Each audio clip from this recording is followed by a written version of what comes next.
Okay, so I hope napanood nyo yung ating naunang video kanina.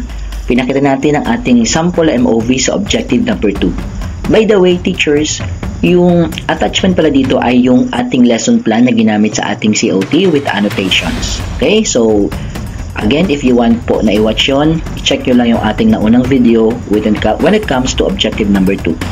Ngayon naman, sumako tayo sa ating pangalawang non-classroom observation indicator, which is ang objective number 10. Ano ba ang laman ng objective number 10? So, gaya ng sinabi ko po kanina, sa ating pong MOVs, kahit wala na po tayong portfolio, pwede na po. Ito lang pong ilagay natin. At least may front page tayo na ipapakita sa ating rater. Then, nakalagay dyan kung anong objective number 10. Then, pupili lang po tayo ng isa. Again po any one of the following. So, tayo po, ang ating pinili na related sa adapted and implemented learning program that ensure relevance and responsiveness of the needs of the learners. If you want to use these teachers as a sample, pwede po. So, ang pinili natin dito, dapat din po mayroon siyang annotation.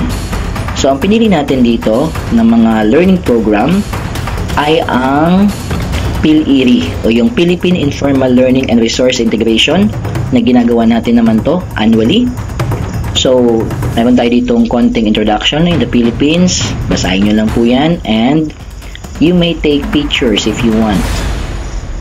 Then, next po dyan is another learning program is yung ating learning continuity program wherein we utilize activity sheets.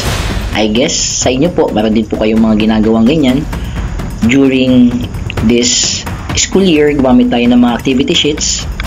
Then, lalagyan po natin siya ng mga annotation. So, ito po yan, mga paliwanag natin dyan.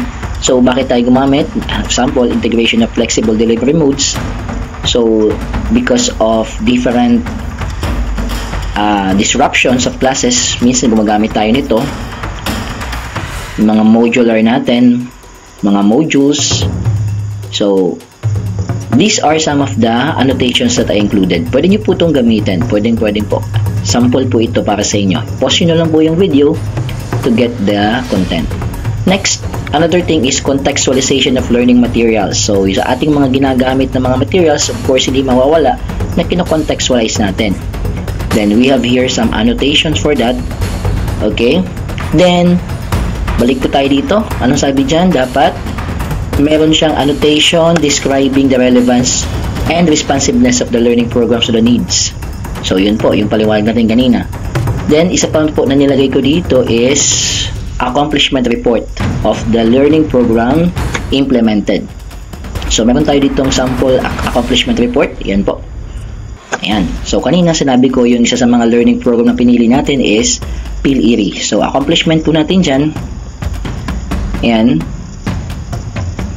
Okay. Pwede nyo po yung basahin na lang or i-pause. So, i-browse ko lang po para makita ninyo. Ayan. Activities conducted. And here, in your accomplishment report, you may include pictures. Pwede po yan or kailangan talaga yan. Then, mga challenges encountered in the conduct of the activity. If you have here recommendations, and so on. So, again, you can have this as a sample copy. Then, lagay po natin dyan, submitted by, and it should be noted by the principal if you like. Alright, meron pa tayo dito isa pang accomplishment report. Kasi kanina, hindi lang naman yung PhilErie yung ating learning program na kinonduct or implemented.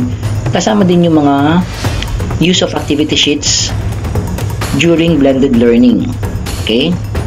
So, palitin natin ng konti para makita nyo po. Ayan. So, pakibasa na lang po nyan. Then, you may insert pictures. This is a sample accomplishment report. Then, prepare din nyo. Then, noted by your principal. So, I hope this sample accomplishment report will help you. So, again, you can have this po as a sample. Ayan. So, yan po yung laman ng ating objective number 10. Diba po? Simple lang naman. So, halos 2 o 3 yung ating pinakitang MOV. But then, ang nakalagay dito, at least 1. So, I hope it helps you, dear teachers.